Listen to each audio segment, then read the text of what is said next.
네, 제가 이곳에 와 있으면서 요 얘기를 할까 말까 하다가 이번 설교와 좀 관련되는 것 같아가지고 저희 아내와 부부싸움 한 얘기 한번 해드리겠습니다.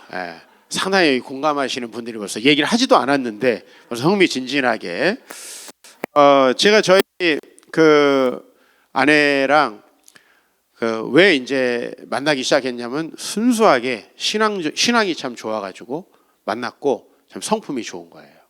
성품이 너무 좋아가지고 이제 만났어요. 그리고 이제 정말 그 성품이 좋으니까 뭐 제가 사역한다고 그래서 결혼을 하여튼 교회에서 만나가지고 같이 말씀 공부하다가 다른 의도는 없었는데 이렇게 하나님 인도하심으로 하게 됐고요. 그리고 이제 결혼 1년 차가 됐습니다.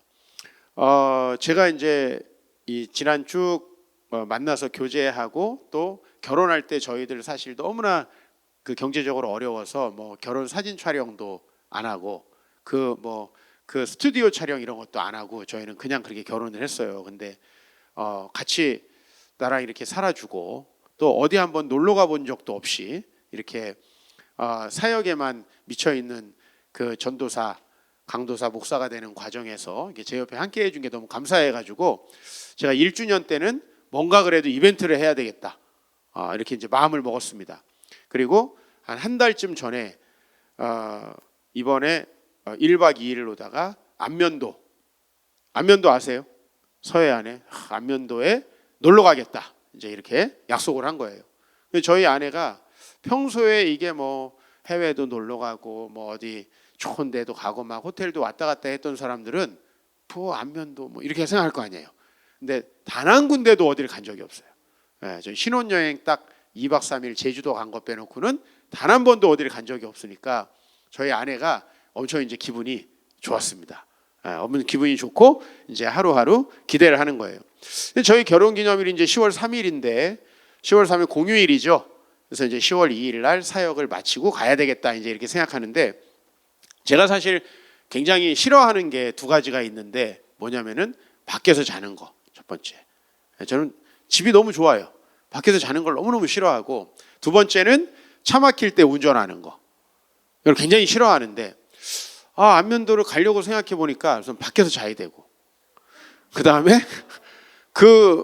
이 공휴일 전날에요. 이 서울에서 빠져나가는 게 이게 장난이 아닙니다. 사역을 마치고 빠져나가려니 차가 엄청 막힐 것 같은 거예요. 그래가지고 괜히 얘기했다. 이제 간다고 하지 말 걸. 후회가 이제 막 들기 시작하는 거예요. 그러면서 하루 이틀 시간이 지났는데 제가 사역 같은 거는 딱 마음 먹으면 내일부터 해야 돼요. 근데 이거는 내가 좀 너무 좀 하기가 싫어가지고 차일피일 미루다가 중간에 내가 만약에 여기를 안 갔을 때 어떻게 될까 생각을 해봤어요. 이 계획을 취소했을 때 그랬더니 저희 아내 같으면 괜찮을 것 같은 거예요. 뒤에 우리 임 전도사님 지금 무슨 소리냐 막 깜짝 놀라는데 지금 그죠? 지금 여기서 과하게 반응하시는 분들이 이제 아내의 성격이 나오는 거예요. 우리 집 같았으면은 이건 끝장났다. 그죠? 태아 전도사님 보지 마세요. 이렇게 남편은 은혜 받게 자꾸 보고 이렇게 옆에서 이렇게 하지 말고. 그래서 저는 아내의 성품을 평소 생각해 보니까 맞아요 목사님 또 밖에서 자면 힘들 텐데 그냥 우리 어디서 밥이나 먹어요 이렇게 할 것 같은 거예요. 우리 아내의 성격상 평소에. 그래서 참 내가 결혼을 잘했다 하고 아무 준비를 하지 않고 전날이 됐어요. 전날. 그리고 이제 아내에게 미리 그 얘기도 하지도 않은 채로 이제 10월 2일이 된 거예요. 이제 우리 아내는 가는 줄 알고 짐을 싸는 거예요. 그래가지고 이제 이야기를 해야 되잖아요. 그래서 근데 내가 밖에서 자는 것도 너무 힘들고 그래가지고 안 가고 내일 대신에 63빌딩 1층에 가면은 뷔페가 있는데 맛있는 거 내가 3만 원짜리 어디예요? 3만 원짜리 뷔페를 사주겠다 그랬더니 이제 참 전에도 없었고 후에도 없는 그 반응, 그죠? 저한테 화를 내는 거예요. 그 화낸 내용이 뭐냐면은 누가 가자고 했느냐는 거예요. 왜 자기가 가자고 해가지고 기대하고 계획하게 해놓고 안 가느냐는 거예요. 그죠? 맞는 말입니까? 아닙니까? 맞는 말이죠. 그죠? 네, 맞는 말이죠. 근데 이제 이 맞는 말도 자꾸 들으면 화가 나요. 듣는 사람의 입장에서 잘 생각해 보면 내가 만약에 지금 살이 쪘는데 계속 옆에서 살쪘다. 맞는 말이에요, 아니에요? 맞는 말이잖아. 근데 내가 자꾸 늙어 보이는데 옆에서 아빠 늙어 보인다. 좋아요? 목사님 요즘에 좀 힘들어 보인다. 이 다 맞는 말이 안 좋거든요. 특별히 목사님 너무 고집이 세다. 다 맞는 말이잖아요. 근데 조선시대에도 다 맞는 말을 하던 사람들이 굉장히 어려운 운명을 맞았어요. 그죠? 그러니까 이게 역사를 보면은 틀린 말 하다 죽은 사람은 없어요. 근데 이제 내가 미안해. 이제 처음에는 한 두세 번 미안해. 근데 내가 너무 가면 힘들 것 같아가지고 그랬어. 근데 저희 아내가 이제 이 일에 대해서만큼은 물러서질 않는 거예요. 미리 가지 말자고 했어야지. 왜 그러느냐? 그래서 이제 조금 한 10여 분 제가 좀 참고 달래다가 계속 맞는 말을 하길래 이제 그러면 어떡하라고 하면서 이제 저도 모르게 그러면 안 되는데 이제 저도 짜증을 내고 말았어요. 그래서 이제 분위기가 어색한 상태로. 자, 그렇게 하고 이제 내일 밥 먹으러 가자 그랬더니 안 간대요. 안 간대 계속. 이러고 있는데 우리 교회에 이제 태권도 선교하시는 우 집사님이라고 있어요. 집사님한테 전화 갔다 온 거예요. 전화가. 어떻게 해야 돼요? 전화는 또 사역이니까 받아야 되잖아요. 그래서 딱 받고 할렐루야 하면서 이렇게 또. 왜냐면 우리 목사들은 아무리 극한 상황에서도 파블로프의 개 있잖아요. 전화를 받으면 바로 할렐루야부터 바로 할렐루야. 아무리 뭐 싸우고 내일 종말이 와도 우리는 할렐루야부터 나오거든요. 네. 그래서 할렐루야 했더니 목사님 뭐 하세요? 그래요. 제가 뭐 하고 있죠? 그래서 뭐 사실대로 말하기가 그래서 이제 그거는 예 그냥 있습니다. 그랬더니 목사님 내일 뭐 하세요? 그래요. 저 내일 뭐 하죠? 아니지 안 간대잖아요. 지금 계획이 없는 상태잖아.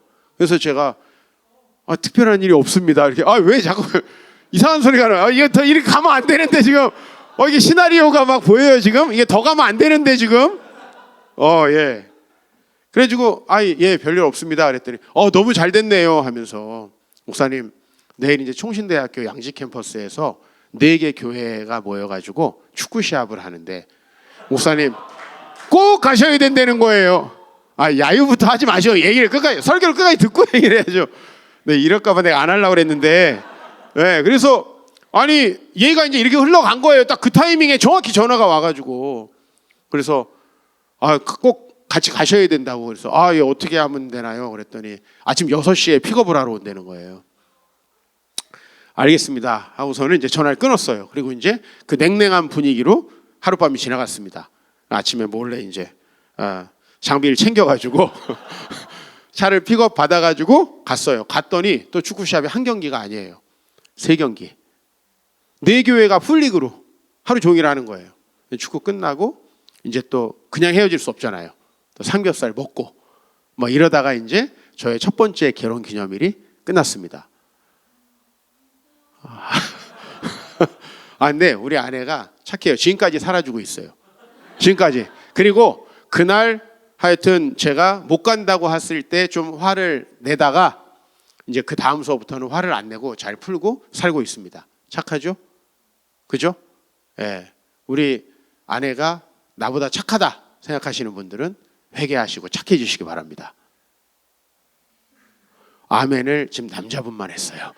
원래 우리 아내보다 착한 분들, 우리 아내가 착하다고 생각하는 분들 아멘 하라고 할 땐 제가 자매님들한테 하라고 얘기한 건데 자매님들은 미동도 안 하고 저를 지금 째려보고 있습니다. 예, 뭐 저런 인간이 있나.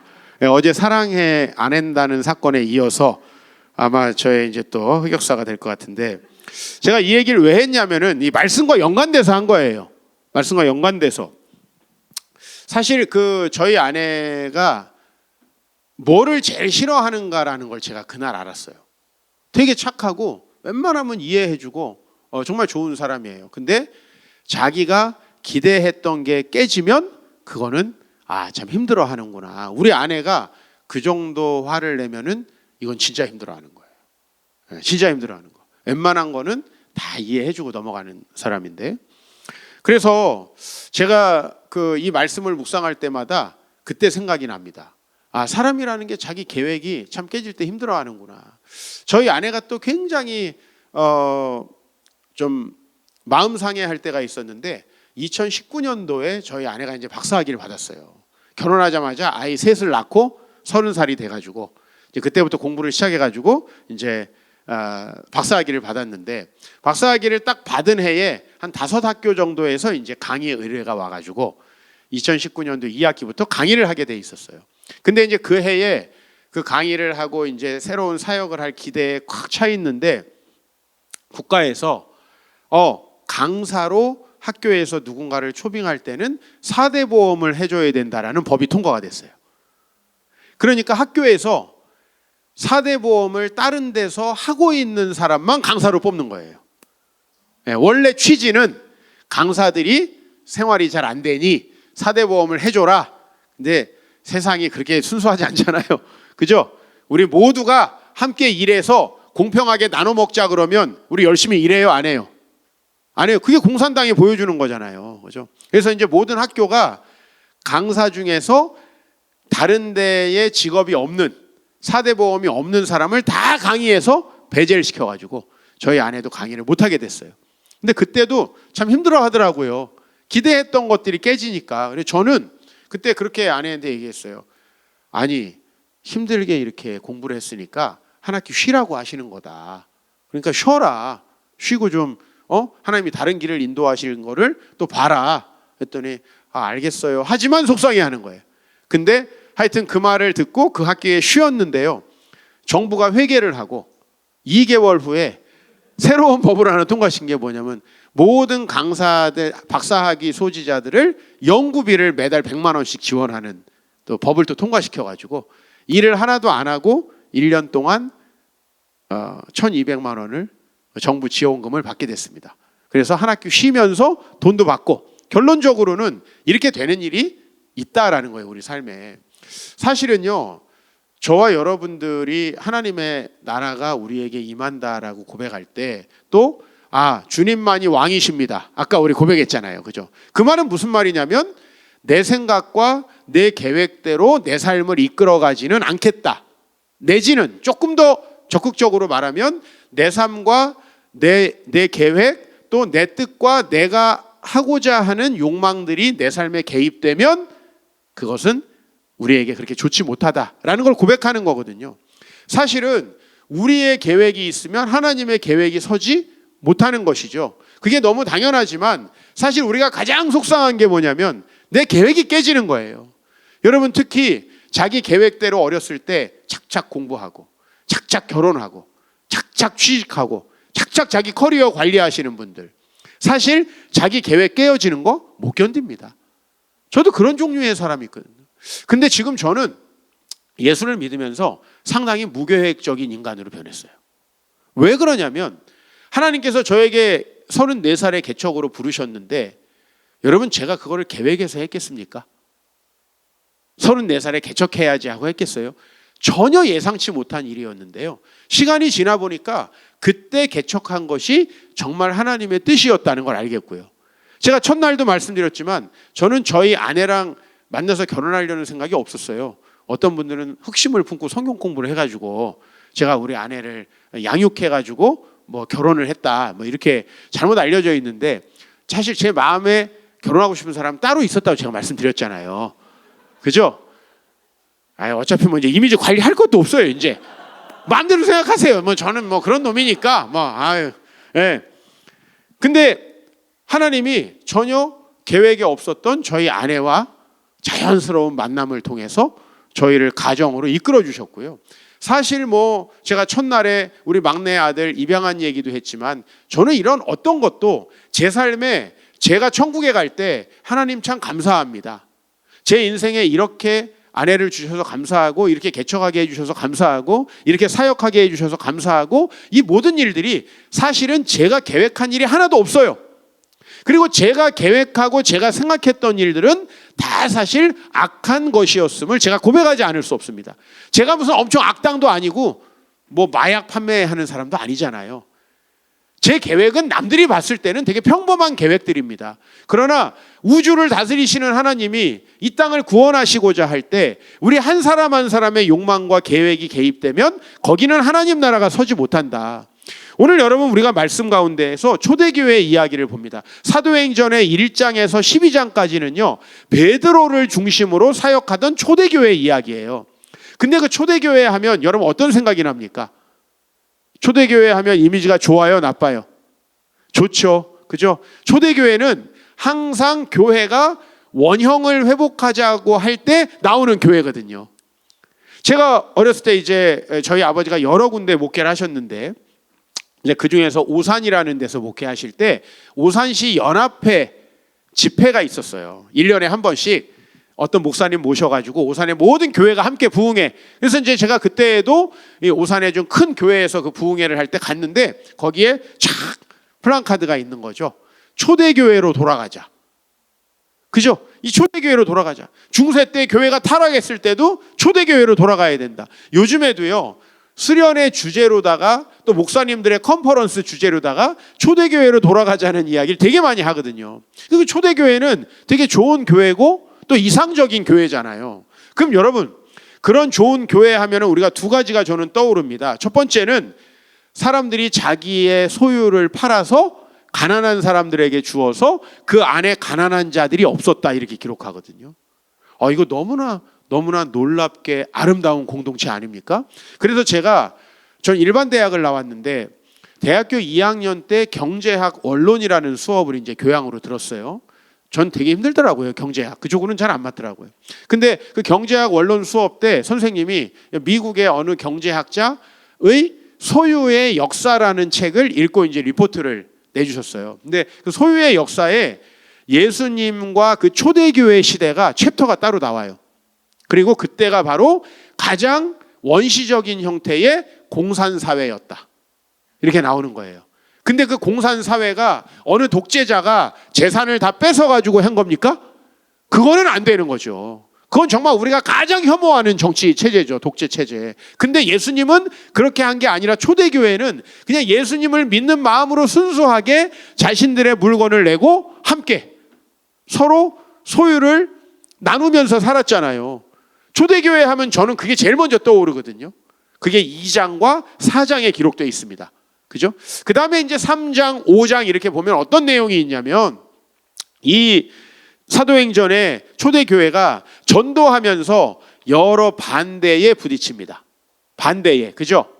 같은 유대인들끼리도 반대하고요. 로마 사람들도 반대를 해요. 그래서 그때 당시에는 사실 어떤 종교 체제가 그 사회에 법까지도 영향을 미치잖아요. 지금 마치 저 이슬람의 샤리아법처럼 그 종교의 규칙 자체가 법을 이루다 보니까 이 기독교인들이 전도하다가 잡히면 그냥 욕을 먹고 왜 여기서 전도해요? 아유 저 사람들 뭐 하는 사람들이야. 이게 아니라 철창 신세를 질 수도 있다는 거예요. 그럼에도 불구하고 이 사람들은 어떻게 했어요? 나는 하나님의 복음을 전하라는 명령과 당신들의 법 중에서 나는 하나님의 말씀이 더 옳다라고 생각한다 라고 하면서 전도를 했단 말이에요. 아니 이런 교회가 말이죠. 어떻게 어려운 일을 당할 수가 있겠어요. 그런데 오늘 우리는 8장 1절에 이런 말씀을 봐요. 사울은 그가 죽임당함을 마땅히 여기더라. 성경을 잘 모르시는 분들도 이게 무슨 안 좋은 일이 일어났구나 라는 걸 알 수 있겠죠. 성경을 좀 알고 계신 분들은 이 7장에 즉 아까 제가 말씀드렸죠. 2장과 4장의 초대교회는 자기들의 것들을 서로 나누는 굉장히 아름다운 공동체였고 하나님의 복음을 전하는 데 있어서는 일절 물러섬이 없는 담대한 그런 공동체였는데 이 공동체에 지금 큰 어려운 일이 생겼다는 거예요. 즉 스데반 집사님, 7 집사님 중에 한 분인 스데반 집사님이 뭐 하다가 돌아가셨어요? 예? 집회 끝나고 가가지고 술 먹다고 음주운전하다 돌아가셨어요? 아니잖아요. 주일 빠지고 저 중국 가가지고 골프 치다 돌아가셨어요? 우리 이전교회 장로님이 그러셔가지고 제가 한번 얘기해봤어요. 예. 근데 여러분 그게 아니잖아요. 하나님의 말씀을 전하다가 돌아가셨잖아요, 스데반 집사님이. 그리고 오늘 1절에 보면은 그날에 예루살렘에 있는 교회에 큰 박해가 있어서 사도 외에는, 뭐 이 교회로 말하면 그냥 사역자들 몇 명 빼놓고는 다 멀리 흩어질 수밖에 없었습니다. 여러분은 한국을 떠나서 이곳에 오신 분들이죠. 사실 우리는 한국에 돈이 있으면 다 정리하고 이곳에 가져와서 시작할 수 있죠. 그죠? 한국에서 뭔가 비즈니스 하던 게 있으면 정리해서 와서 할 수 있죠. 근데 이 당시에는 뭔가 거주지를 옮긴다는 건 모든 기반을 잃어버린다는 거죠. 이 사람들이 예루살렘에서 기반으로 잡아놨던 모든 것을 잃어버리고 이제 주변에 있는 땅으로 흩어져 버리게 됐다는 거예요. 간단히 정리를 하면은 예수님을 열심히 믿었는데, 여러분 우리가 예수님을 열심히 믿으면 복을 받을 거라는 예상이 좀 들지 않습니까? 오늘 여기 박해 받으려고 교회 오신 분들이 있어요. 예? 추방당하려고 혹시 교회 오신 분들이 있어요? 트럼프도 된 마당에 추방 한번 당해보자. 교회 오시면 왜 이렇게 심각해요? 또 안 당하실 거잖아요. 그렇게 교회 오시는 분들 없잖아요. 우리가 교회에서 이제 신앙생활이 힘들어지는 건 뭐냐면, 교회에 왔는데 하나님은 내가 원하는 대로 안 해주시고 나에게 어려움을 주시네? 그러면 힘들어지는 거 아니에요. 그리고 또 우리 주변에 있는 성도님들 중에서도 신앙생활을 잘 하시던 분들이 어려운 일이 생기면 우린 좀 의아하죠. 그죠? 신앙생활 개판으로 하고 맨날 교회에 빠지고 놀러 다니고 하던 사람이 아파요. 병에 걸렸어요. 그럼 우리 솔직히 마음으로 좀 납득이 되죠? 아이고 놀러 다니더니 저렇게 됐구나. 예? 근데 너무 신실하던 어느 선교사님이 아프리카에서 교회안에게 사고를 당했다. 어때요 우리 마음? 너무 힘들잖아요. 그죠? 왜 그런 일이 있을까? 그러니까 신앙생활을 하면서 진짜 성숙해 나가는 과정에서 예루살렘 교회가 겪었던 일들은 뭐냐면은 엄청난 박해를 겪고 자기들의 거주지를 다 빼앗기고, 쉽게 말하면 직장, 재산 이런 것들을 빼앗기고 흩어져 버리게 됐다는 거예요. 흩어져 버리게 됐다는 거예요. 그래서 저는 오늘 여러분들이 이제 이 말씀을 통해서 이 흩어진 사람들이 어떻게 됐는가 하는 그 얘기를 좀 하려고 합니다. 먼저 4절 말씀 한번 같이 읽겠습니다. 4절 시작. 그 흩어진 사람들이 두루 다니며 복음의 말씀을 전할세 빌립이 사마리아 성에 내려가 그리스도를 백성에게 전파하니 이랬죠. 자, 오늘 여기에서 보니까 그 흩어진 사람들이, 박해로 흩어진 사람들이 이 빌립을 중심으로 해서 일부 사람들이 어디로 갔죠 지금? 사마리아. 우리로 말하면 서울에 살다가 어디로 간 거예요? 평양으로 간 거죠. 평양으로. 자, 여기서 우리가 뭘 알 수 있냐면 이 초대교회에 하나님께서 주신 사명과 초대교회가 지금 살아가고 있던 모습을 한번 제가 비교해 볼게요. 그러면 하나님은 초대교회에 어떤 사명을 주셨냐면 사도행전 1장으로 가보자고요. 그러면 너희가 성령이 너희에게 임하면 어떻게 된대요? 너희가 권능을 받고 예루살렘과 사마리아와 온 유대와 사마리아와 땅끝까지 내 증인이 되리라 그랬죠. 자, 구약으로 가보자고요. 하나님께서 아브라함을 본토 친척 아비집을 떠나라고 했을 때 하나님이 아브라함에게 하신 약속은 너로 말미암아, 따라하십시다, 천하 만민이 복을 받으리라. 이건 무슨 얘기죠? 인종을 넘어서서 모든 사람들에게 복음을 전하는 통로가 될 것이라는 예언을 한 겁니다. 근데 초대교회는 아까 뭐 했어요? 구제했잖아요. 구제. 그리고 전도했잖아요. 근데 그 전도는 누구에게만 했는지 아십니까? 유대인들에게만 했습니다. 유대인들에게만. 그러니까 이 초대교회는 너무나 아름답고 순수하고 좋은 교회였지만 하나님이 이 땅을 구원하시고 이 땅을 이루어 가기에는 여전히 부족한 교회였다는 거예요. 물론 우리는 그 초대교회가 그래도 우리가 현실에서 경험할 수 있는 교회보다는 훨씬 좋은 교회라는 걸 압니다. 그러나 여러분, 교회가 좋으면 우리는 좋지만 교회가 하나님의 사명과 계획과 차이가 있으면 이 땅은 심각해지는 거예요. 그죠? 여기 우리나라에 많은 선교사님들이 미국에서 오셨는데 만약에 한번 가정을 해보자고요. 언더우드 선교사님이 그냥 미국에서 신앙생활 열심히 하다 돌아가셨어요. 한번 그렇게 가정을 해보자고요. 언더우드 선교사님은요, 원래 그 형님이 빌 게이츠 같은 분이었어요. 당시에 타자기가 이제 이 미국에서 유행할 때 그 타자기를 만들어서 판매하는 회사의 회장님이었습니다. 그래서 언더우드 선교사님께 보낸 편지에는 그런 내용이 있어요. 이제 너가 와서 이 기업을 물려받아라. 쉽게 말하면 대기업 총수 자리가 보장된 사람이 바로 언더우드 선교사님이었어요. 그런데 그 언더우드 선교사님은요, 6.25 때도 그 후손이 한국을 떠나지 않았습니다. 그리고 제가 대학 다닐 때 저희 대학의 4대 손이 영문학과 교수님으로 계셨어요. 성은 한국어로 원씨예요. 원씨. 언더우드 선교사님의 한국 이름은 원두우입니다. 원두우. 그리고 우리 영문과 교수님 원한경 교수님이라는 분이었는데 그 대대로 이루어서 한국에 오셔서 한국을 섬겼어요. 만약에 언더우드 선교사님이 그냥 미국에서 신앙생활 잘하는 장로님이었다. 우리나라 어떻게 되나요? 우리나라 어떻게 되나요? 이건 굉장히 심각한 거죠. 그죠? 그러니까 여러분들이 신앙생활하면서 나는 신앙생활하면서 이렇게 애들 잘 키우고 신앙생활 해가지고 이렇게 좋은 교회 다니면서 행복하게 살자. 우리가 보통 그게 갖는 계획 정도 되는 거고요. 세사예비교회 서울에 있는 또 이곳에 있는 큰빛 은혜교회가 이곳에 개척을 했으니 우리 부흥해가지고 자립하고 우리 교회 건물도 짓고 뭔가 안정된 교회를 이루자. 뭐 우리 생각은 그 정도밖에 안 되는 사람들이에요. 이걸 우리가 인정해야 한다는 거예요. 우리의 생각은 연약해요.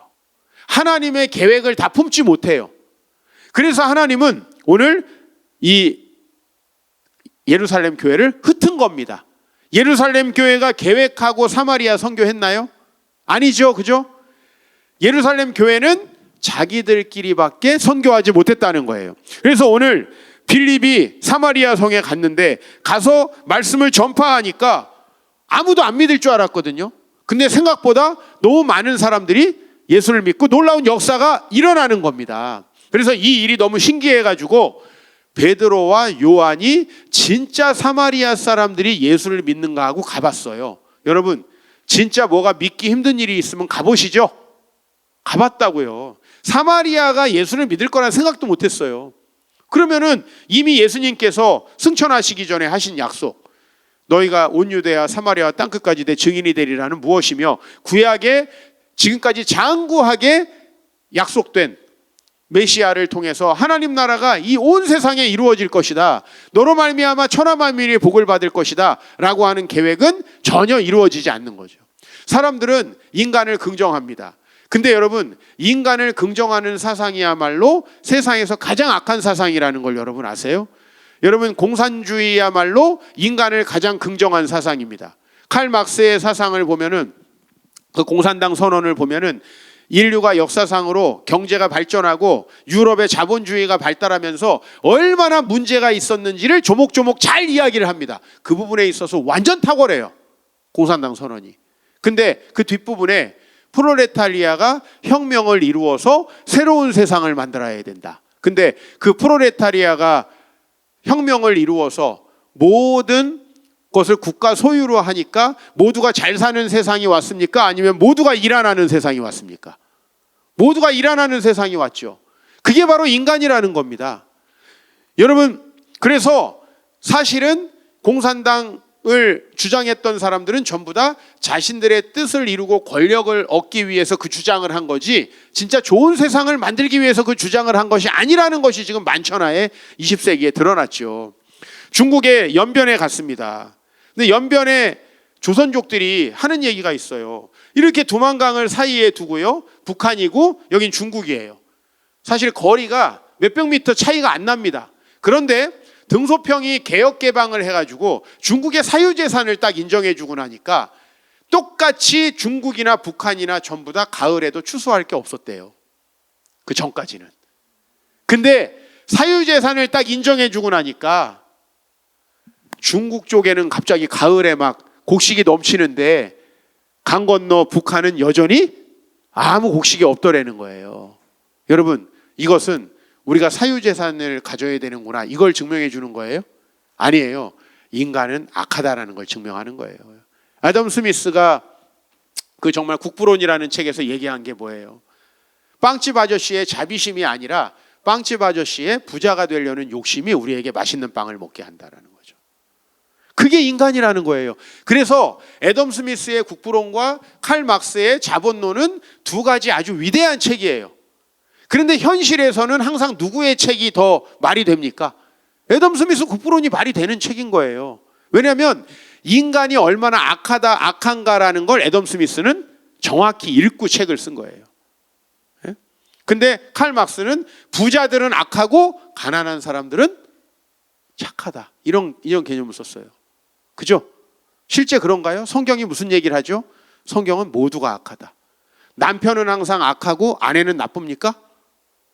둘 다 악하다라는 걸 꼭 아셔야 돼요. 항상 배우자만 한 사람만 상대편만 나쁘다고 생각하는 사람이 진짜 나쁜 사람이죠. 왜? 둘 다 나쁘니까 둘 다 나쁘다라고 해야 쌤쌤이에요. 쌤쌤. 쌤쌤이 이게 설교 때 나오기에는 조금 적절하지 않은 용어인데 제가 좀 배움이 짧아가지고 용어가 쌉니다. 그걸 좀 이해해 주셔야 돼요.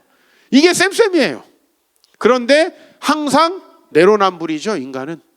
그죠? 정치인들의 행태를 보십시오. 다 내로남불이죠. 그죠? 제가 부부 상담을 우리 교회 많이 합니다. 그죠? 그러면은 일단은 처음에 누가 보통 찾아오냐면은 아내가 찾아옵니다. 그래서 우리 남편이 어떤 사람인지를 저에게 이야기합니다. 그렇게 얘기만 들어보면 천하에 그럴 몹쓸 놈이 없어요. 아내 얘기만 들으면 천하에 그럴 몹쓸 놈이 없다고. 근데 남편하고 같이 와서 불러서 남편이 중간중간에 자료를 보충해 줍니다. 빠진 것들이 있어요. 왜 그 말을 했는지, 왜 그 사건이 일어났고 그 사건 전에 아내는 어떻게 했는지 이걸 참작을 하면은 이해가 되기 시작합니다. 왜 사람은 일방적으로 막 그렇게 얘기할까요? 그게 인간의 생각이 얼마나 악하고 인간이 자기를 얼마나 믿느냐는 거예요. 성경은 그것을 이야기하지 않습니다. 심지어 초대교회까지도, 어떻게 보면 우리 세상의 빛교회나 큰빛 은혜의 교회까지도 우리가 아무리 은혜롭고 우리가 아무리 정말 하나님을 신실하게 믿는다고 해도요, 때로는 우리의 생각과 계획이 깨어져야 한다는 거예요. 사마리아는 주님 사랑하는 백성들입니까? 아닙니까? 백성들 맞죠? 사마리아의 놀라운 역사가 일어났습니다. 이제 사마리아에서 속된 말로 빌립이 필 받았습니다. 그죠? 성령 충만했다는 얘기예요. 성령께서 이제 빌립에게 이야기하시는 음성이 들리기 시작합니다. 그리고 딱 빌립에게 어떤 말씀이 주어지냐면, 야, 이제 남쪽으로 내려가라. 예? 여러분, 서울이 있으면 사마리아는 평양 정도 된다 그랬죠? 그래서 남쪽으로 내려가라. 한 태안 정도로 내려가라고 하는 거예요.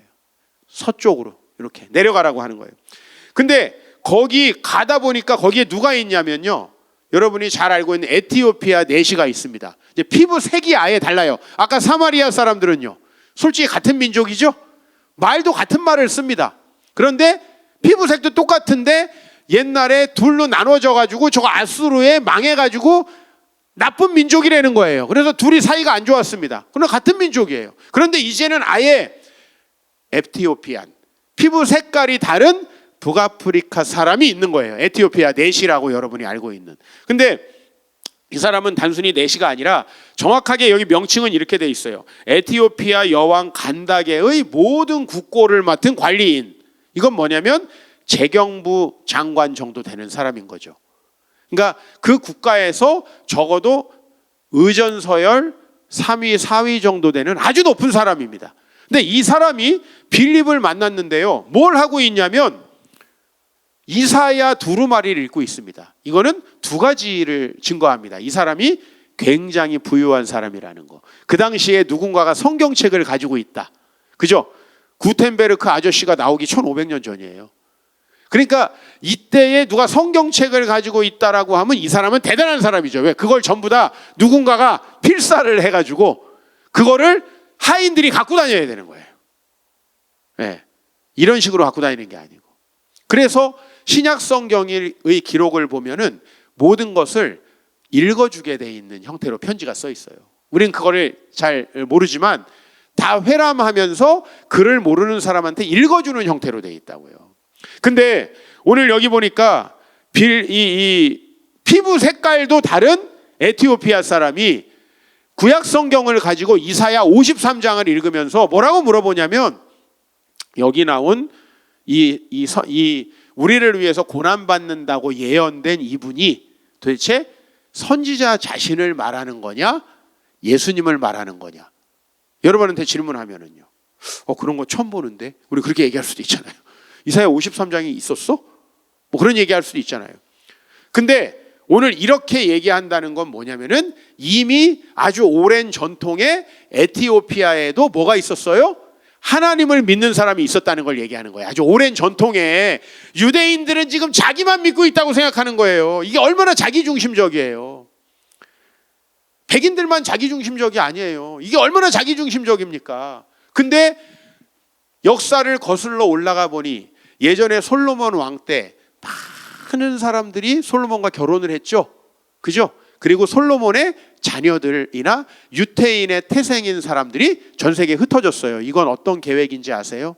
한편으로는 신앙의 타락이기도 하지만, 다른 한편은 하나님이 온 세계를 구원하기 위한 계획이었어요. 그래서 실제로 지금 에티오피아에는 블랙 주이시들이 많이 있습니다. 실제로.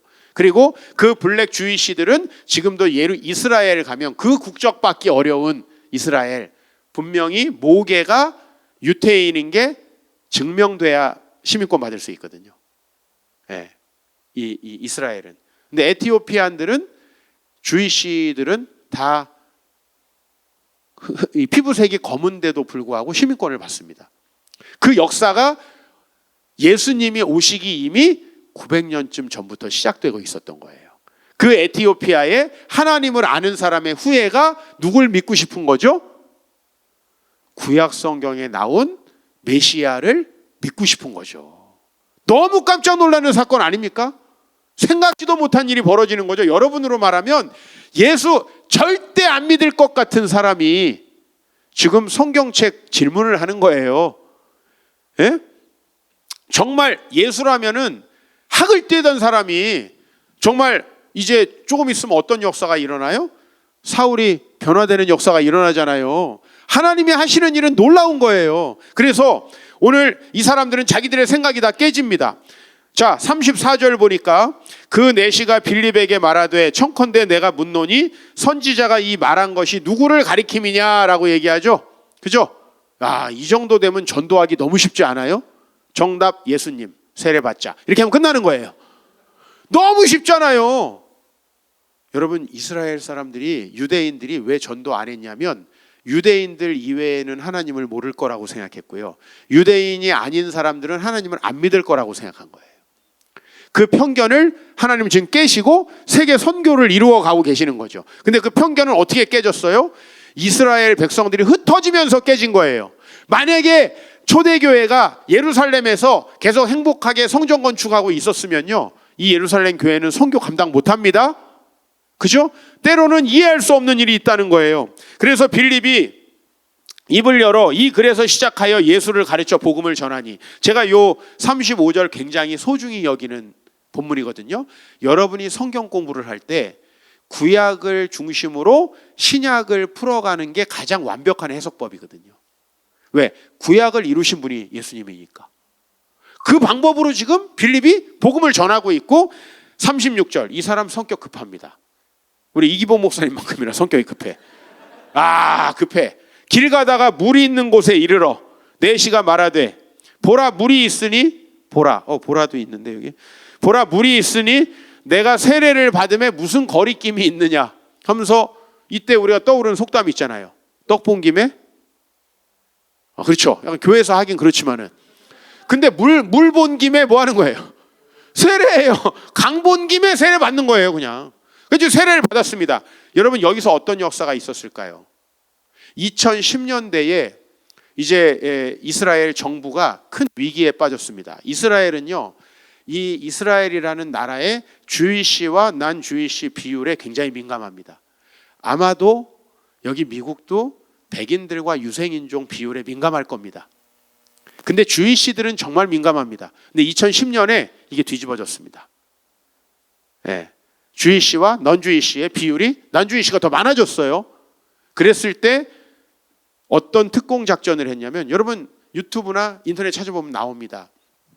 비행기를 한밤중에, 이게 솔로몬 작전인가 그래요. 그 작전명이 에티오피아에 가서 에티오피아로 귀화받으려는 솔로몬의 후예라고 자칭하는 블랙 주이시들을 갑자기 데려와 가지고 시민권을 주고 이 시민으로 받아들인 사건이 있었어요. 그 사건이 여기서 시작되는 겁니다. 여기서 예수 믿고 많은 사람들이 유대인의 전통을 가지고 기독교 전통을 가지고, 여러분 에티오피아하고 이집트에 아주 오랜 기독교 전통이 있는 거 아시죠? 그죠? 교회 역사를 배워보면 다 나옵니다. 이 일이요, 이 놀라운 일이 일어난 거예요. 자, 우리 조금 더 봅시다. 11장으로 갑니다. 11장 우리 19절 말씀 같이 읽겠습니다. 시작. 그때 스데반의 일로 일어난 환란으로 말미암아 흩어진 자들이 베니게와 구브로와 안디옥까지 이르러 유대인에게만 말씀을 전하는데, 오늘 여기 두 가지 사건이 있죠. 하나는 이 사건으로 흩어진 사람들이 생각보다 멀리 갔다. 여기 보면은 베니게가 있죠. 베니게는 일반적으로 말하는 우리 페니키아라는 말에 성경에서만 쓰는 발음입니다. 이거 베니게, 페니키아죠. 페니키아족은 원래 지중해 연안에 다 퍼져서 살았습니다. 그래서 이 페니키아족의 나라 중에 가장 좀 유명한 나라가 바로 카르타고, 그리고 2차 포에니 전쟁 한니발 장군이죠. 로마가 벌벌 떨었던, 그죠? 그 페니키아입니다. 근데 여기에 나오는 페니키아는 그 튀니지의 페니키아가 아니고, 페니키아는 되게 많았거든요. 근데 그 중에서 여러분 두로 시돈 들어봤습니까? 두로와 시돈. 그러니까 항상 우상 숭배하면서 이스라엘에게 악영향을 펼쳤던. 그 다음에 두로 하면은 좀 성경을 잘 아시는 분들은 이거 알아야 돼요. 두로 하면 뭘로 유명합니까? 백향목. 솔로몬 성전을 지을 때 앉는 목재 대던 게 두로입니다. 두로 왕. 그래서 이 두로는 지금의 어디냐면 레바논입니다. 레바논의 국기에 뭐 있죠? 나무가 한 그루 이렇게 널쭉하게, 그게 백향목이거든요. 그러니까 이스라엘 사람들이 쉽게 말하면 레바논으로 가서 복음을 전했다 이거고요. 그 다음에가 뭡니까? 구브로입니다. 구브로도 영어로는 사이프러스죠. 공명으로는 키프로스라고 합니다. 여긴 그리스인들이 절반, 터키 사람이 절반이 사는 섬입니다. 근데 이 섬에도 흩어져서 복음을 전합니다. 그죠? 그 다음에 뭐 나옵니까? 안디옥이 나옵니다. 여기 안디옥은 지금은 뭘로 유명해요? IS로 유명한 곳이죠. 시리아. 거기까지 가서 복음을 전하는데, 여러분 여기 보면 이 사람들이 누구에게만 말씀을 전하고 있죠? 그렇죠. 여기에 밑줄 쳐야 돼요. 이스라엘 사람들이 너무 선하고 아름다운 사람이었지만 이 사람들의 선교 계획은 흩어진 유대인들을 모으는 거지 이방인에는 원래 관심이 없었던 겁니다. 근데 흩어져서 살다 보니 어디나 돌연변이가 발생하죠. 어디나. 유대인이 아닌 사람에게 20절에 보니까 몇 사람이 헬라인에게도 복음을 전하게 되고요. 이게 바로 복음이 온 로마로 퍼져가게 되는 가장 결정적인 계기가 됩니다. 좀 미리 넘겨짚어 얘기하면 이렇게 해서 우리나라까지 복음이 온 거죠. 사실은 이게 엄청나게 중요한 사건입니다. 초대교회에서 했던 가장 중요한 사건은 우리나라의 해외 이방인들에게도 복음을 전한 사건인데, 그 사건은 그들의 계획 안에 있었다 없었다? 저도 제 인생을 돌아보면 제 인생에 가장 의미 있고 가치 있는 일들은 제 계획에 전혀 없었던 일들이에요. 전혀 없었던 일들. 제가 그래서 모든 게 하나님의 은혜라고 고백할 수밖에 없습니다. 왜? 그거는 전혀 제 머리에서 나온 게 아니고, 저는 그 하나님의 계획을 받아들일 때마다 심각한 인생의 위기 앞에서 받아들인 거예요. 제가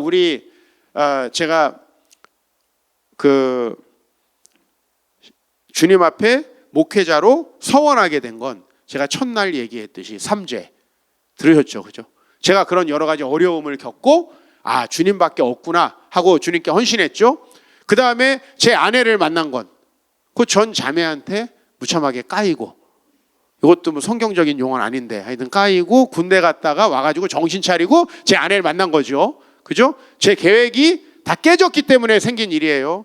제가 개척한 것은 솔직히 제 책에 보면은 뭐 제가 30대 중반에 그냥 대형 교회의 영달을 포기하고 막 강남에다가 개척을 한 걸 이렇게 돼 있는데 다 뻥입니다, 그거. 왜냐하면 출판사 책을 팔아야 되기 때문에 최대한 사람을 포장합니다.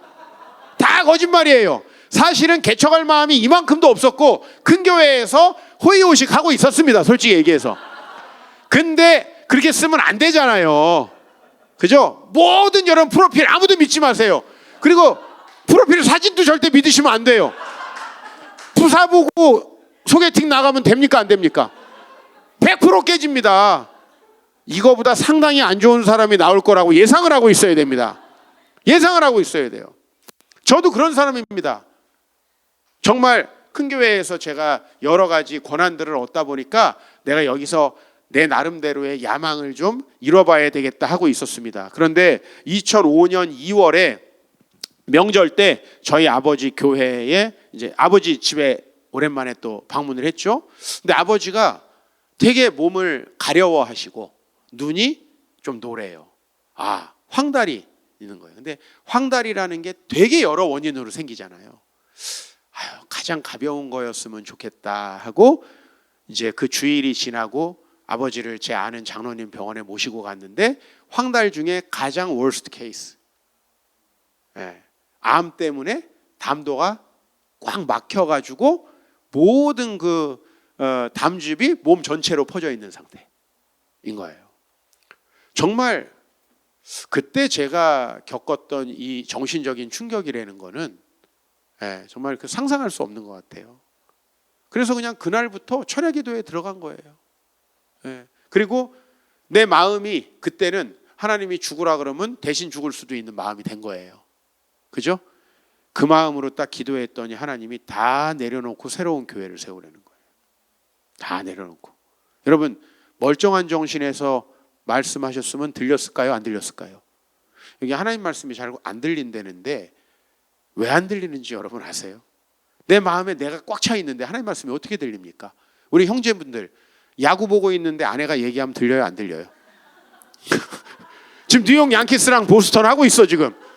자, 옆에서 아내가 어제 막 왜 이거 안 했냐고 막 지금 얘기한 들려요? 안 들려요? 그거 안 들려가지고 항상 이 싸움이 엄청 크게 번지잖아. 거의 2차 대전 수준으로 번지잖아요. 처음에 아무것도 아니었거든. 근데 안 들려. 우리 자매님들은 그걸 꼭 알아야 돼. 내 눈을 바라보라고 해도 안 들려. 그게 형제예요. 한번 뭐에 미쳐있으면 절대 안 들립니다. 처음에 연애할 때 들렸다. 그건 잠깐 제정신이 아니어서 들린 거예요. 하나님은 3개월만 지나면 남자를 다시 제정신으로 복귀시킵니다. 그거를 뭐 남자가 변했다 이렇게 생각하시면 안 돼요. 남자 원래 그런 이상한 놈인데 잠깐 동안 하나님이 그 자매에게 집중하게 하세요. 왜냐면은 생육하고 번성해야 되니까. 잠시 집중하게 하셔가지고 자매님은 또 되게 똑똑한 자매님들도 남자는 모르잖아. 솔직히. 그러니까 이 사람이 진짜 나밖에 모르는 줄 알고 결혼을 일단 해. 그럼 하나님이 바로 원래대로 복귀를 시켜요. 오래 가지도 않아. 바로. 그러니까 그때 막 목사님 우리 남편이 변했어요. 항상 제가 얘기해 주죠. 변한 게 아니라 원래대로 돌아간 거야. 하나님이 창조하신 그대로 돌아간 것이다. 예? 아니 제가 뭐가 훌륭해서 제가 가지고 있는 그 멋있는 계획들을 포기하고 내려놓고 아닙니다, 여러분. 제가 세상에서 얼마든지 잘 나갈 수 있는데 다 포기하고 주님을 저 그런 놈 아닙니다. 그저요. 내가 세상에서 좀 살만하니까 장로하고 싶더라고요. 무슨 얘기인지 알겠죠? 목사 안 하고 장로하고 싶더라고요. 왜냐면 큰 교회 장로님들은 진짜 차도 좋고 집도 좋고 돈도 많고 목사님들은 전부 다 그냥 너무 힘들어. 그러니 둘 중에 하나 고르라고 하면 내가 뭐 고르겠어요? 아니 선택의 자유를 주시면. 그래서 하나님 자유 안 주십니다. 결정적일 때 개입하세요. 그리고 제가 원래 결혼하려고 했던 걔 결혼했으면 저 목회 못했습니다. 이쁜 애들 성격이 안 좋아 보통. 물론 이제 성격도 안 좋고 다 안 좋은 거보단 그게 난데 성격이 안 좋아요. 지금 뭐 이렇게 웃어요? 우리 형제분들 지금 웃으면 나중에 안 좋을 텐데. 자 보세요. 그래서 하여튼 저는 고백할 수 있는 거예요. 하나님께서 저를 낮추시고 저를 이끌어 가시는 거예요. 그 낮추시니까 순종하고 나왔죠. 그죠? 그리고 또 코로나로 아무 할 일이 없게 모든 걸 취소시킨 다음에 하나님이 아들 입양에 대한 마음을 주신 거예요. 그러니까 내 계획이 깨어지는 그 자리에 하나님의 계획이 움트어 나오는데, 제가 인생을 쭉 되돌아보니까요, 제 계획대로 된 것은 잘 된 것이 없어요. 그거는 잘 돼도 저를 교만으로 이끌어 가더라고요. 그런데 하나님이 제 삶에 개입하실 때는 항상 저를 다시 산상설교 첫 번째 구절로 데려가세요. 심령이 가난한 자는 복이 있나니 천국이 저희 것이며. 주님밖에 없다라고 고백하게 하시고, 그리고 그 주님의 계획을 따르게 하시는 거예요. 그러니까 우리가 우리 계획이 때로 깨어질 때요, 그렇게 슬퍼할 게 없는 거예요, 여러분. 계획이 깨지면 아직도 막 화가 나가지고 막 남편을 씹어먹고 싶다. 막 내가 계획한 거 조금만 안 되고 막 내 남편이 내 아내가 협조 안 하면 나 그냥 그날 분노해서 못 참는다. 그거 아직 먼 거예요. 하나님 나라 오려면 아직 먼 거예요. 하나님 나라는 어떻게 이루어지냐면 내 계획과 내 생각이 깨어진 자리에 오는 거예요. 여러분, 우리가 죄인이라는 거 고백합니까? 우리 계획이 차곡차곡 되면 우리 욕망이 항상 사이드에 있지 않나요? 그거를 이루기 위해서 포장하지 않나요? 때로는 우리 신앙까지도 포장하지 않나요? 그러나 하나님 앞에 진실하게 낮아졌을 때 하나님은 세계를 바꾸는 그 대업을 이루신다는 거예요. 사도 바울이 이 와중에 변하잖아요. 그래서 이제 우리는 놀라운 구절을 만납니다. 13장 1절, 이제 이 말씀 읽고 좀 말씀 정리하려고 하는데요. 안디옥 교회에, 읽읍시다. 안디옥 교회에 선지자들과 교사들이 있으니 곧 바나바와 니게르라 하는 시므온과 구레네 사람 루기오와 분봉왕 헤롯의 젖동생 마나엔과 및 사울이라. 여기 지금 5명의 지도자가 있는데 이 지도자들의 명단이 여러분 어떻게 느껴지세요? 여긴 지금 현재 안디옥입니다. 이방인 지역이에요. 근데 여기에 지금 교회가 세워졌고요. 여러분 아시죠? 여기서부터 이제 처음으로 기도하고 계획 세워서 선교를 나가기 시작한다는 거. 그리고 한국의 안디옥 교회가 왜 이렇게 많은지도 바로 이 이유라는 거. 한국 안디옥과 아무 상관없고 지금 IS가 점령하고 있는 도시인데 한국 가면 안디옥 교회가 100개가 넘어요. 선교에 관심 있는 분들은 다 안디옥 교회예요. 왜요? 이방인들이 복음의 열정이 넘쳐서 교회가 세워졌는데, 제가 항상 이야기해요. 거기에 중심부 그리고 이 인싸들은 선교에 관심이 없는 법입니다. 항상 아싸, 좀 소외받은 사람들이 선교에 관심 있죠. 그죠? 미국에서도 미국 본토 이제 미국인들 선교에 별로 관심 없습니다. 그러나 우리 같이 마지널 커뮤니티들, 이거 선교에 관심 있는 겁니다. 예루살렘 교회 선교 안 했죠. 억지로 흩어져서 했죠. 근데 안디옥 교회는요, 금식하고 2사람에게 전도를 보냈는데 그게 바로 사울과 바나바였다는 거예요. 근데 여기에 이 교사들 보면은 바나바는 원래 구브로 출신이죠. 여러분, 그때 당시에 종교 지도자가 되려면은 예수님의 제자냐 아니냐, 이게 되게 중요해요. 그죠? 출신 성분이 어디냐, 이런 게 되게 중요하잖아요. 여기 인종이 중요하듯이 그런 거예요. 어디나 그런 룰이 적용이 됩니다. 근데 바나바는 구브로 출신, 예수님 한 번도 본 적 없는 사람이에요. 근데 그분이 지도자가 돼 있어요. 두 번째는 누구죠? 니게르라 하는 시므온이에요. 여러분, 이 사람이 누군지 모르지만 여러분들은 니게르라 하는 말 속에서 뭔가 인종적인 것을 의미한다는 걸 알 수 있을 겁니다. 태생이 북아. 그러니까 이 사람은 정말 깊은 어떤 유대인 커뮤니티 안에서는 환영받지 못한 사람이겠죠. 세 번째 사람 누굽니까? 구레네 사람 루기오입니다. 이 사람은 어떤 사람들이 얘기하기를 뭐 예수님의 십자가를 대신 진 사람과 관련이 있다고도 합니다. 그러나 잘은 모르지만요, 이 사람도 리비아나 알제리 태생의 사람이라는 거 확실하고요. 그 다음에 네 번째 진짜 황당합니다. 분봉왕 헤롯의 젖동생 마나엔입니다. 이건 뭐냐면 헤롯의 가문의 서자 정도 되는 사람입니다. 여러분, 헤롯이라는 사람이 성경에 한 10여 명 이상 나오거든요. 단 한 명도 악당이 아닌 사람이 없습니다. 예수님이 태어나자마자 죽이려고 했던 것도 헤롯 대왕이죠. 세례 요한의 목을 벤 사람은 그의 아들 헤롯입니다. 사도 바울을 신문했던 헤롯 아그리빠도 그 후손이고요. 이 헤롯 가문은 온갖 악당 짓을 했던, 과거에 로마의 삼두 정치 때 이 헤롯 대왕이 굉장히 정치를 잘하면서 돈으로 유력하게 로마의 환심을 사가지고 유대의 통치권을 얻은 거예요.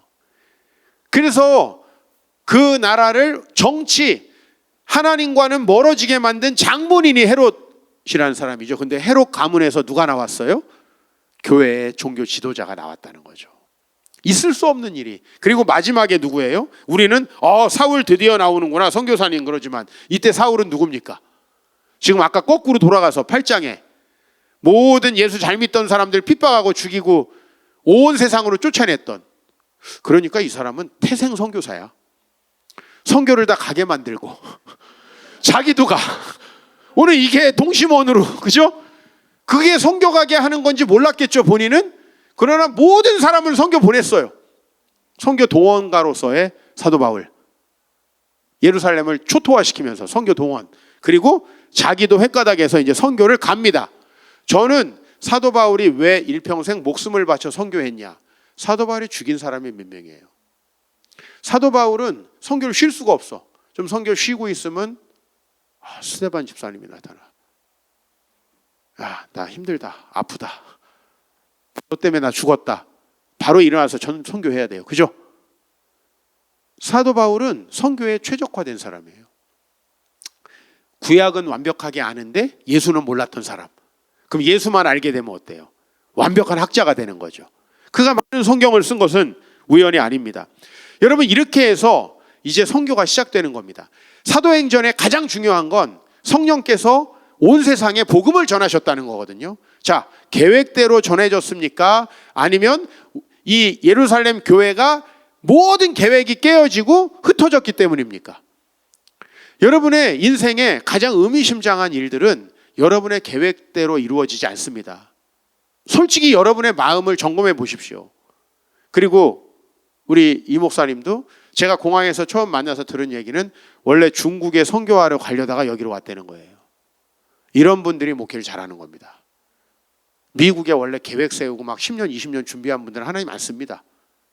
갑자기 오게 된 거예요. 순종하고 갑자기 갈 바를 알지 못하고 오는 거예요. 근데 그렇게 내 계획이 바뀌었을 때 어떤 사람들은 하나님 안 계신가 보다. 나는 저기를 선교하려고 했는데, 여러분, 마리아 바른 말이지 언더우드 선교사님은 원래 조선이라는 나라를 알지도 못하던 분입니다.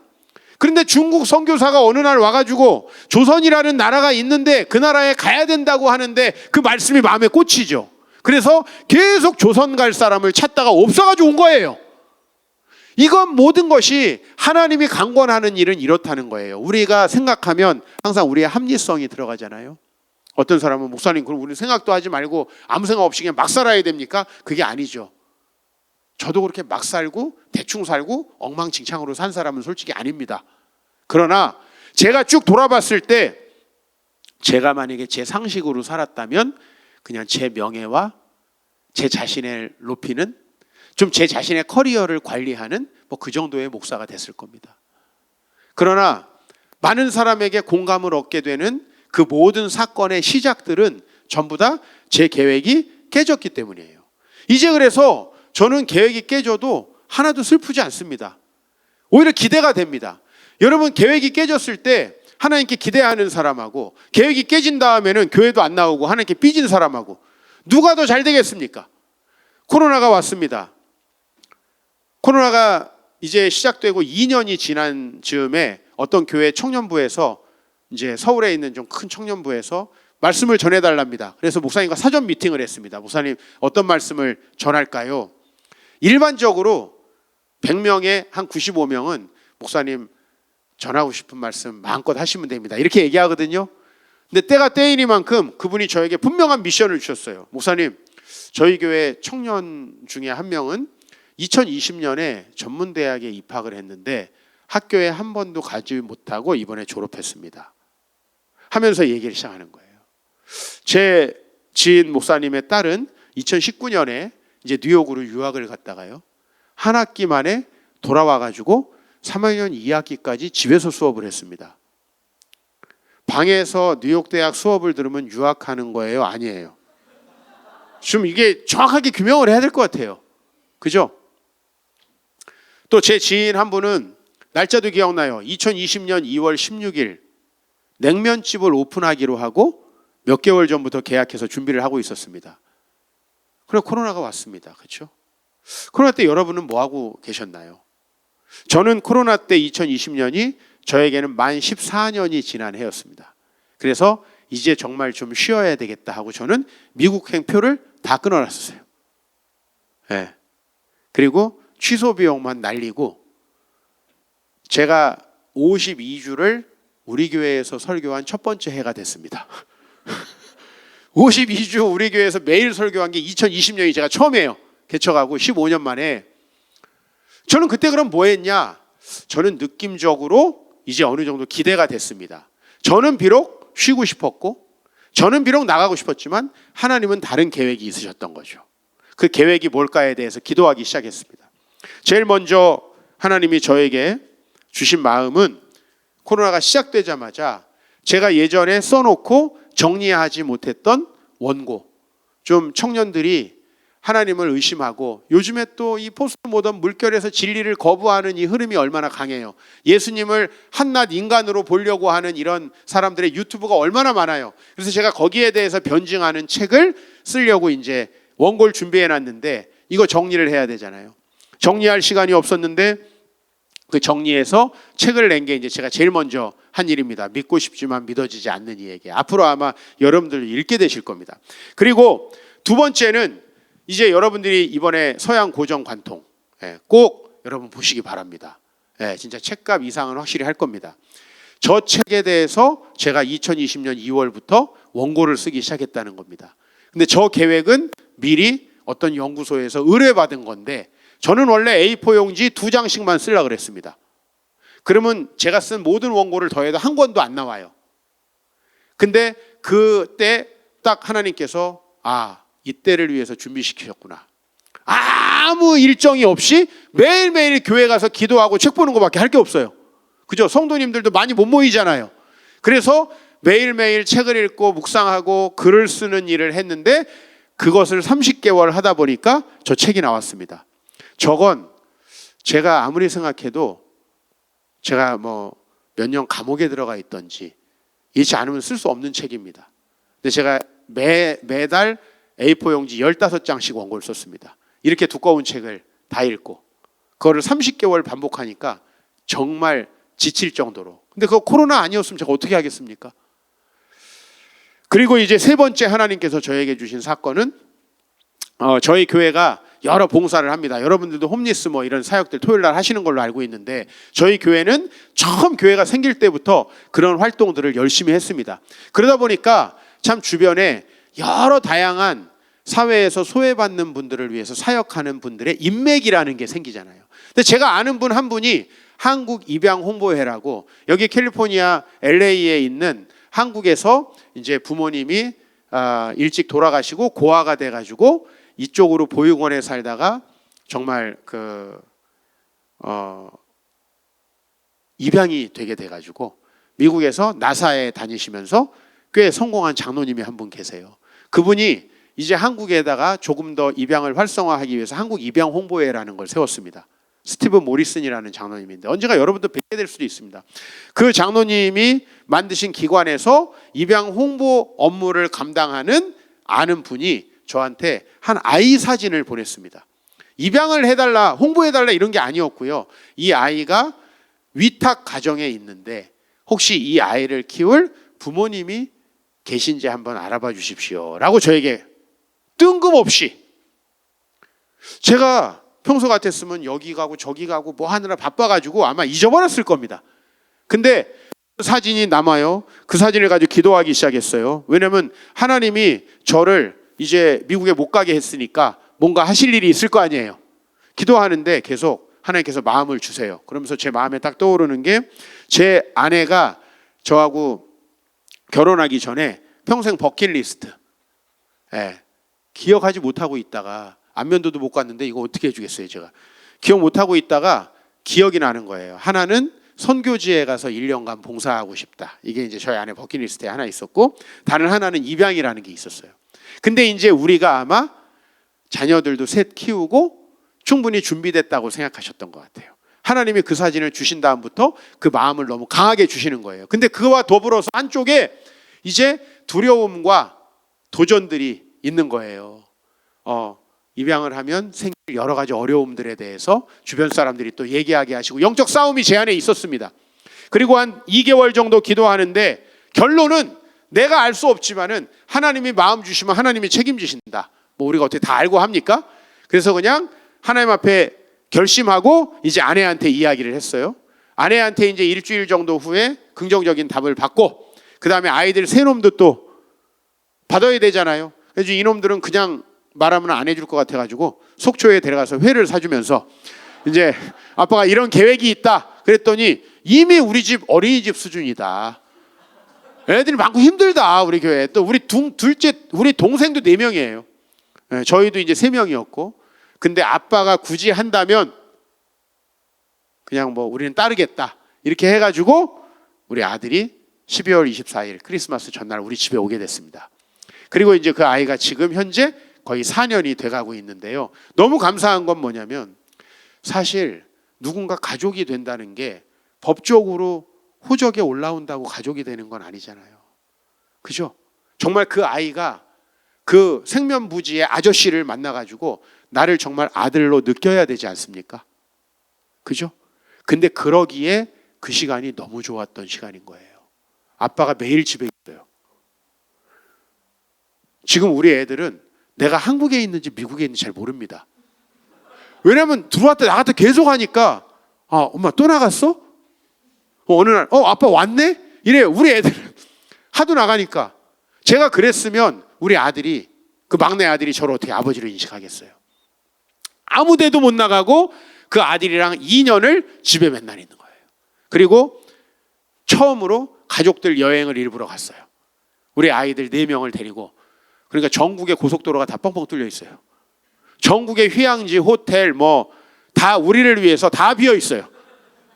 거기서 그냥 우리가 다니면서 그냥 놀이기구 타면 하루 종일 타고 하는 거예요. 아무도 안 여니까 문을. 그리고 해수욕장 가면 우리밖에 없어요. 그렇게 그 아이하고 그 우리가 키워주지 못했던 4년 반의 시간들을 채워가면서 그 시간을 또 보냈습니다. 그리고 이제 그해 말에 저는 우리 동생한테 또 전화를 한 통 받았습니다. 형, 병원에서 수술해야 된대. 사실 제 동생이 의대를 나왔는데요. 의대 이제 본과 2학년 때 서로 학생들끼리 둘이 피 검사해가지고 피 분석하는 걸 하다가 이 아이가 신장 만성 신부전이 있다는 걸 알게 됐어요. 그리고 그때부터 이제 건강 관리를 해왔지만 이제 투석할 때가 된 거예요. 그러니까 형 전화한 건 뭐예요? 배함 가르자 이거죠. 그죠? 배함 가르자. 그래가지고 이제 열심히 운동해가지고 체중을 한 5, 6kg 뺐습니다. 그게 또 그냥 하는 게 아니고요. 병원에서 굉장히 많은 프로세스가 있습니다. 그리고 정신과 진료도 봐야 돼요. 왜냐하면 실제로 그날 안 나타나는 사람이 많대요. 두려워가지고. 근데 저는 당일 아침에 너무 기쁘고 즐겁게 간호사하고 농담하다가 눈 뜨니까 배가 아프더라고요. 벌써 다 떼갔어. 없어요. 그렇게 해가지고 수술을 가볍게 마치고 그 다음에 코로나라 일정이 없잖아요. 집에서 아들이랑 맨날 놀았어요. 그리고 이제 혼자 조용히 카페 가가지고 글 쓰고. 지금 생각해보면 내가 이런 시간을 언제 또 보낼 수 있을까? 내 계획은 깨졌지만요. 제 계획이 깨진 자리마다 하나님은 욕심을 내려놓고 의미심장한 일을 하게 하시는 거예요. 그래서 여러분 자기 계획이 깨졌을 때 짜증나고 화가 나는 사람들은 아직 하나님 나라를 소망하지 못하는 거예요. 그때 하나님이 어떤 일을 하실까가 기대되는 거죠. 내가 정말 이루려고 했던, 내가 결혼하고 싶었던, 내가 하고 싶었던 사업, 내가 공부하고 싶었던 것, 혹시 여러분 그게 깨어질 때 하나님이 개입하실 가능성이 매우 높다라는 거예요. 우리가 하나님의 음성이 온 땅에 가득합니다. 하나님의 음성이 자연 가운데 가득합니다. 그러나 그 하나님의 음성이 들리는 날은 제 인생에 며칠 안 되더라고요. 며칠 안 돼요. 그날은 어떤 은혜가 이 은혜 받을 만한 요소가 없는데 하나님과 저와의 단독자의 관계로서 그분을 경험하고 그날 감동받은 걸로 제 인생이 결정되는 거예요. 그런 시점이 우리 삶에 있는 건데 그 시점은 전부 다 심령이 가난해졌을 때. 예루살렘 교회 성도들이 얼마나 힘들었겠어요? 다 흩어져서 얼마나 아무 기반이 없이 새로운 곳에 갔겠어요? 근데 그곳에서 하나님을 바라보는 사람들은 바로 세계 선교를 이루게 된 사람이 됐다는 거죠. 인생을 한번 돌아보십시오. 여러분 뭘 하면서 사셨습니까? 그래 지금처럼 좋은 학교 나와서 그저 월급 벌어가지고 그래 론 내면서 뭐 집이라도 한 채 사면 다행일 텐데요. 우리가 이민자로서 한국에 있으나 여기 있으나 사실 우리 인생이 무슨 큰 의미가 있습니까? 이 세상에서 나 하나 없다고 사실 인생에 무슨 큰 문제가 있겠습니까? 그런데 오늘 여기 나온 이 예루살렘 교회는 없으면 안 되는 교회거든요. 정말 하나님의 계획에 꼭 필요한 자들이거든요. 근데 이 사람들이 어떻게 하나님의 계획에 인발부 되게 됐냐는 거예요. 그것은 자기들의 계획이 깨졌을 때거든요. 생각보다 우리 계획이 깨졌을 때 우리의 욕심과 내 잘못된 생각들이 싹 사라지면서 하나님의 계획이 이루어지는 거예요. 그래서 이제는 제 계획이 깨어지는 거 별로 힘들지 않습니다. 이제 목사님 앞으로 어떤 사역을 하시려고 합니까? 그러면 늘 저는 모른다고 그래요. 모르죠. 사실 제가 이 시간에 여기 있는 것도 전혀 계획이 없던 거예요. 어느 날 여러분 목사님 전화 와가지고 몇 분 통화하다 보니까 제가 지금 여기 와 있는 거예요. 전혀 저는 산 호세니 뭐니 전 전혀 모릅니다. 근데 하나님께서 생각지도 못한 어떤 일들을 주실 때 저는 그게 또 하나님 나라가 이루어지는 길이 아닐까라는 생각을 합니다. 특별히 저에게 아픔과 힘든 일이 있을 때 그때는 제가 하나님께 귀 기울이게 되더라고요. 평소에는 내 힘으로 하려다가 내 뜻대로 하려다가 안 되면 짜증내고 짜증낸다는 게 뭐예요? 아직도 내가 살아있다라는 거잖아요.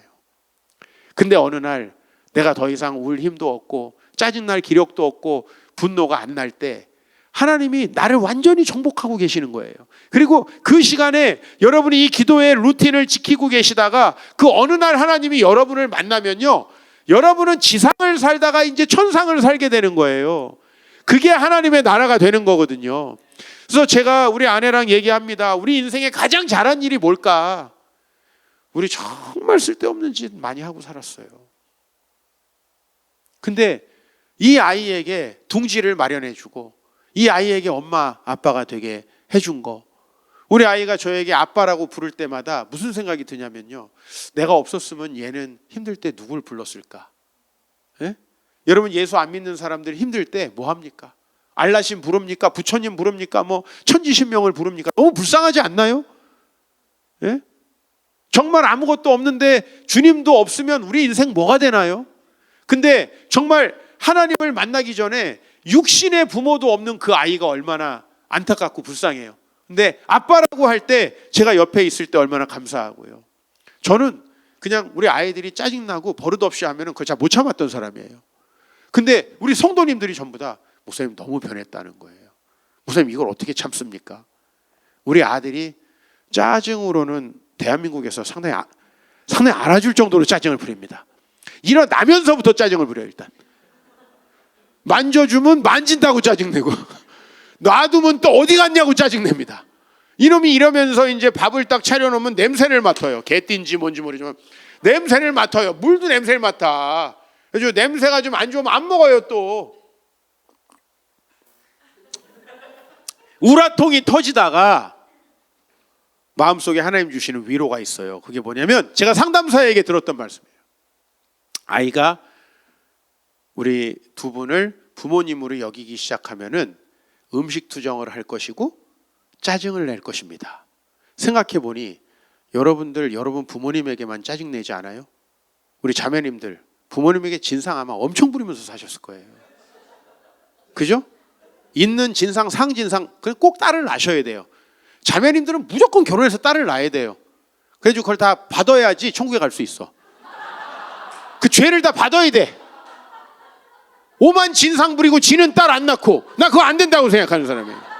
너무 억울하다. 우리 엄마가 너무 억울하다. 여러분의 엄마가 꼭 딸을 낳아가지고 그 사춘기 때 막 오만 진상 부리는 거. 근데 저는 그 아들이 진상 부리는 게 너무 다행이라는 생각이 드는 거예요. 이 아이가 누구한테 이런 걸 했을까? 제가 처음에 우리 아들 보육원 그 놀이방에서 이제 처음 만남을 했습니다. 그날이 지금도 생생히 기억나요. 근데 이 아이가 너무 바른 자세로 앉아서 밥도 먹고, 그 다음에 뭐 갖고 놀고 싶어 하니까 이것저것 다 꺼냈더니 시간 다 됐다니까 다 그걸 집어넣는 거예요. 그래서 야, 이렇게 정리를 잘하는 아이가 있다니. 우리 집에 온 다음에 단 한 번도 정리하지 않습니다. 이게 이 아이였던 거죠. 아이는 그래야 되는 거죠. 근데 거기서 정리를 어쩔 수 없이 했던 거죠. 그죠? 그게 너무 가슴 아픈 거예요. 그러면서 이 아이가 난장판을 쳐놓으면 승질이 났다가 아니지, 얘가 이렇게 난장판을 쳐야 아이지, 그렇지 않아요? 짜증나고 승질나면 안 먹어 해야지, 이게 아이지. 아바마마 먹겠습니다. 이거 아이 아니잖아요. 이거 아빠 아니잖아요, 여러분. 맞잖아요. 친엄마한테 여러분 그렇게 하셨습니까? 세상에서 힘들면, 오만 힘들면 엄마한테 아빠한테 다 짜증냈잖아요. 그죠? 아빠 승질 들어오면 이제 오로지 엄마한테. 근데 우리는 그렇게 했던 걸 이 아이가 누리지 못하고 산다고 하니까 정말 우리 위에 있는 세 아이들은 밥투정 한 번 안 하고 짜증 한 번 안 부렸는데 이 아이를 통해서 그걸 다 제가 봤거든요. 네, 그리고 지금 저는 저희 아내도 제 허락 없이는 제 옆에서 못 잡니다. 왕인가 뭐 이렇게 생각할 텐데 아수에로인가 그런데 제가 예민해가지고 누가 옆에 알짝알짝대면 잠을 못 자요, 밤새. 근데 우리 아들이 그 자리를 차지하고 발로 차가면서 오만 장꼬대를 하면서 지금 1000일 넘게 잠을 자고 있습니다. 근데 이게 다 용납이 되는 거죠.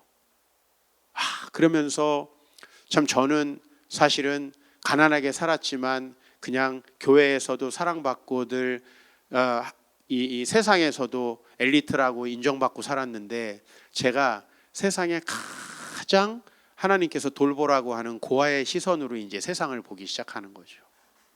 그죠? 그 시선이 어떻게 주어지겠어요? 제가 고아가 아닌데.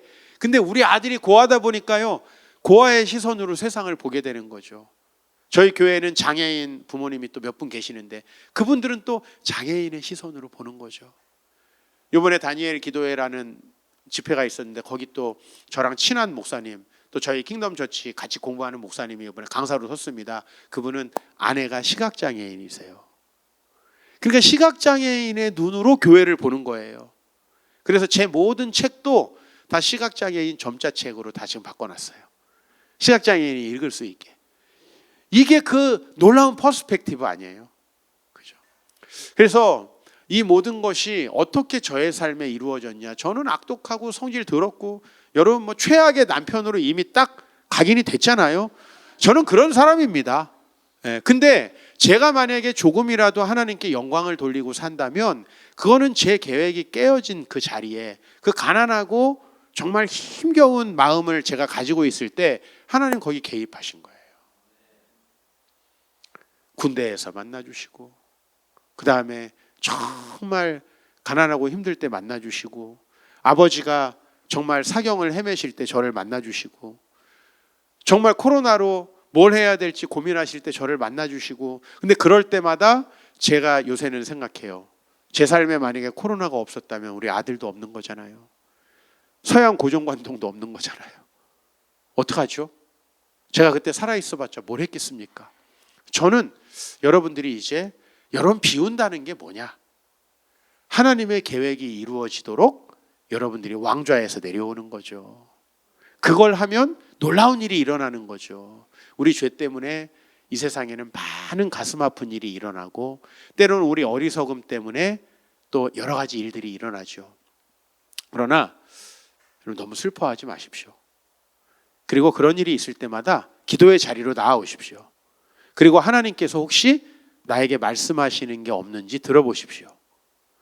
너무 선명하고 너무 명확하게 들리는데 개척에 대한 저에게 질문하시는 분들이 참 많습니다. 후배 목사님들.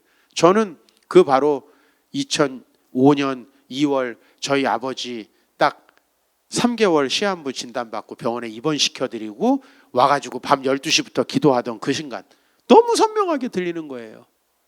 교회를 개척하라는 음성이 너무 선명하게 들리는 거예요. 이 부르심이 없는 사람들은 모를 거예요. 이 확신, 제가 아무리 어려운 일이 있어도 포기하지 않고 어떤 길을 갈 수 있는 그 불굴의 의지, 그건 다 그 부르심에서 생기는 거예요. 그게 다 내 계획이 깨진 자리에 생기거든요. 여러분, 때로 여러분의 계획이 깨졌다면 저는 안 깨지길 바랍니다. 여러분이 예수 믿고 행복하게 잘 살길 바랍니다. 그러나 제가 살아보니까 다 좋은 일만 있는 건 아니더라고요.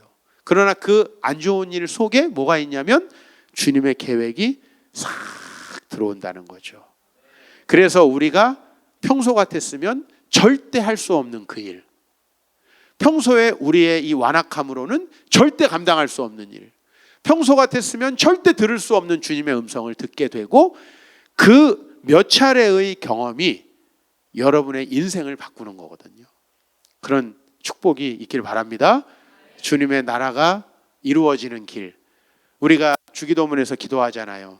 주님 뜻이 하늘에서 이루어진 것처럼 땅에서도 이루어지기를 원합니다. 이거는 다시 말하면 내 계획이 깨어진 그 자리에 주님의 계획이 세워지기를 원합니다. 그 놀라운 축복을 여러분이 누리시길 축원합니다.